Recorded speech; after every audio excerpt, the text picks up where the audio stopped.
Baiklah, kita mulai perkuliahan kita hari ini pada mata kuliah Teknologi Pengemasan dan Penyimpanan. Perkenalkan, nama saya adalah Edwina Aidila Fitria, mahasiswa atau Anda semua bisa memanggil saya Ibu Wina saja. Pada pertemuan pertama ini, saya ada tata tertib perkuliahan kita. Nah, bisa dibaca di sini. Sebelum kelas dimulai, semuanya itu sudah harus disiapkan, baik itu alat tulis, gimana internetnya, dan kemudian mahasiswa sudah harus bisa login sesuai jadwal. Kemudian kita mengisi absen yang telah saya sediakan. Kemudian komunikasi saya yang mengatur. Jika mahasiswa ada yang izin, silahkan langsung hubungi saya. Jika mahasiswa ada keperluan mendadak atau kesakitan atau kemalangan atau lain sebagainya, boleh langsung hubungi saya lewat chatting, telepon atau SMS.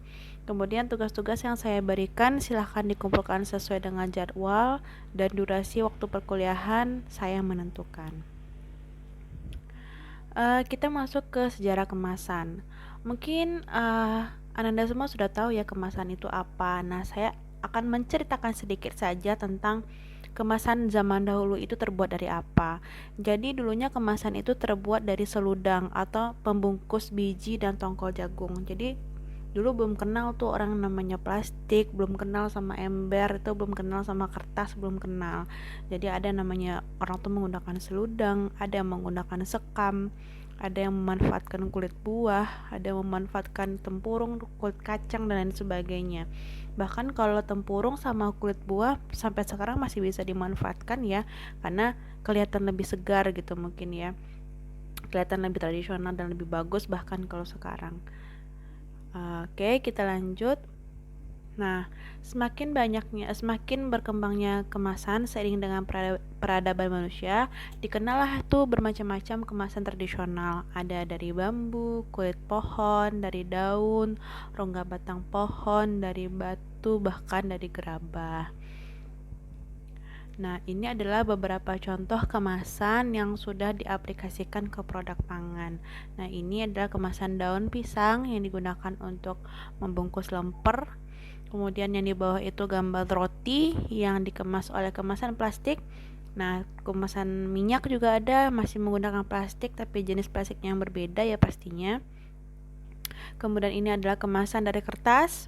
Yang di atas itu adalah mengemas produk kering, yang di tengah itu ada kentang goreng, kemudian yang di bawah itu ada roti yang habis keluar dari oven gitu kan. Nah, ini adalah kemasan kertas juga tapi masuk jenis karton. Berbeda ya kertas sama karton karena kalau karton ini lebih tebal. Nah, kemudian ada kemasan dari logam. Nah, ini contohnya kaleng sarden sama susu kental manis.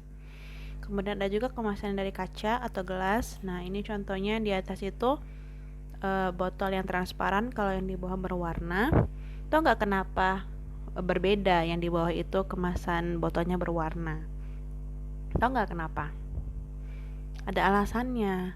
Di bawah itu kan kebetulan yang dikemas itu adalah kan alkohol ya. Nah, itu tuh kenapa pakai botolnya yang berwarna supaya tidak terkena langsung sama sinar matahari dari luar. Jadi si alkoholnya itu tidak rusak gitu akibat sinar matahari. Jadi kalau di atas kan madu ya, itu nggak masalah mungkin kena sinar matahari, makanya botolnya transparan. Nah, kalau ini jenis kemasan yang biodegradable. Jadi kalau kemasan ini tuh kemasan yang gampang hancur gitu loh. Nah, kita masuk ke definisi pengemasan. Apa sih pengemasan? Pengemasan itu adalah ilmu pengetahuan dan teknologi terkait persiapan barang untuk pengangkutan dan pemasaran sampai ke konsumen akhir dalam kondisi baik dengan harga semurah mungkin. Nah, ini definisi pengemasan menurut salah satu para ahli, atau ini menurut dosen yang ada di IPB namanya Ibu Indah Yuliasih. Nah, kalau definisi pengemasan sendiri itu banyak ya, jadi saya mengambil salah satunya saja. Jadi fungsi kemasan itu salah satunya itu adalah untuk membungkus. Nah, intinya seperti itu. Sedangkan kemasan sendiri apa? Kemasan adalah tempat yang digunakan untuk mengemas suatu produk yang dilengkapi dengan tulisan, label, keterangan lain yang menjelaskan isi, kegunaan, dan informasi lain yang perlu disampaikan kepada konsumen. Nah, ini adalah contoh-contoh kemasan yang cantik-cantik yang saya ambil supaya lebih gampang dalam pemahaman. Apa sih fungsi dari kemasan? Yang pertama untuk memfasilitasi proses penyimpanan, kemudian memenuhi standar mutu produk, mempermudah pemakaian penggudangan dan distribusi dan lain sebagainya. Selain itu, apalagi sih fungsi kemasan yang Anda tahu? Nah, informasi kemasan itu juga berfungsi untuk memberikan informasi. Nah, kan di kemasan itu ada tulisan-tulisan tuh. Nah, itu fungsinya itu tulisan itu nggak sembarangan asal tulis gitu loh. Di situ ada tanggal kadaluarsanya, ada cara pembuatannya, terbuat dari apa dan lain sebagainya. Nah, ini adalah nih tadi yang saya sebutkan, memberikan informasi. Nah, di kemasan itu ada gambarnya Milo, itu produknya dari mana? Oh, ini gambar orang main bola, berarti ini untuk orang yang lagi aktif-aktifnya berolahraga, mungkin seperti itu. Pokoknya banyak deh informasi-informasi yang ada pada kemasan ini. Syarat-syarat kemasan apa saja? Yang pertama, mempertahankan produk agar tetap bersih. Yang kedua, memberikan perlindungan terhadap air, oksigen, dan kerusakan fisik. Yang ketiga, berfungsi secara benar, efisien, dan ekonomis. Yang keempat, mudah dibentuk. Dan kelima, memberikan pengenalan atau keterangan serta daya tarik dalam penjualan. Nah, ini maksud gambar ini apa? Produk yang di dalam itu jika dikemas maka diharapkan pengemasan dapat memberikan perlindungan mutu produk dan memperpanjang masa pakainya. Jadi jika produk sudah dikemas oleh suatu kemasan, diharapkan bahwa si produk ini lebih tahan lama. Intinya seperti itu. Nah, kalau ini apa maksudnya? Ya maksudnya kalau di Qmin itu adalah produk yang tidak dikemas. Nah, jadi jangka waktunya itu masa simpannya itu sebentar. Tapi kalau sudah dikemas pada masa Q, nah berarti masa simpannya lebih panjang. Maksud diagram ini seperti itu. Klasifikasi kemasan itu apa saja? Yang pertama ada berdasarkan frekuensi pemakaian. Ada yang pertama sekali pakai, yang kedua berulang kali, dan ketiga kemasan yang tidak dibuang tapi digunakan kembali oleh konsumen untuk kepentingan lain. Jadi maksud nomor 3 itu misalnya botol aqua yang 120 ml itu kan nggak termasuk yang kemasan sekali pakai tuh. Tapi bisa juga dikatakan tidak dibuang dan digunakan lagi, tapi digunakan untuk pot bunga, tapi tidak bisa digunakan untuk air minum lagi.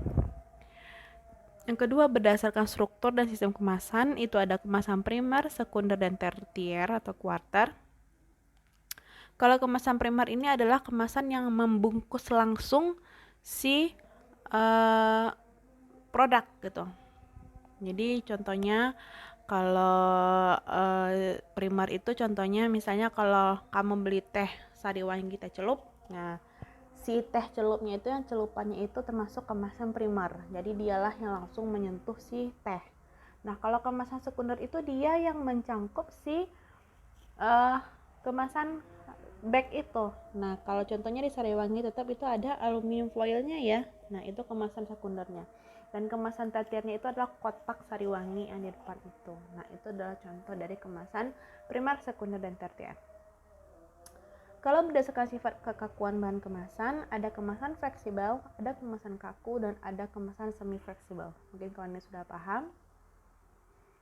Kemudian berdasarkan sifat perlindungan terhadap lingkungan, ada kemasan tahan uap dan gas, ada kemasan tahan cahaya, dan ada kemasan tahan terhadap suhu tinggi. Nah ini macam-macam tuh, ada kemasan yang tahan uap dan gas itu biasanya kemasan yang dari plastik biasanya kalau kayak gini nih ya. Kemudian kalau kemasan tahan cahaya itu misalnya yang dari logam, dari kertas, aluminium foil itu tahan tuh terhadap cahaya. Nah kalau yang tahan suhu tinggi itu cuma 2, logam sama gelas saja.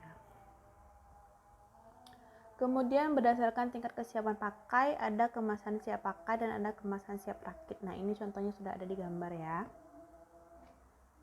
Nah terakhir kita mengharapkan kemasan masa depan. Yang kita harapkan itu adalah kemasan yang dapat hancur sendiri atau biodegradable itu, atau kita mengharapkan ada kemasan yang dapat menginformasikan kepada kita tentang produk tanpa harus kita lihat baca-bacanya itu, kita juga mengharapkan itu, atau kemasan yang bisa memperpanjang masa simpan dari si produk ini tanpa harus diberikan pengawet kimia gitu. Jadi kita mengharapkan seperti itu.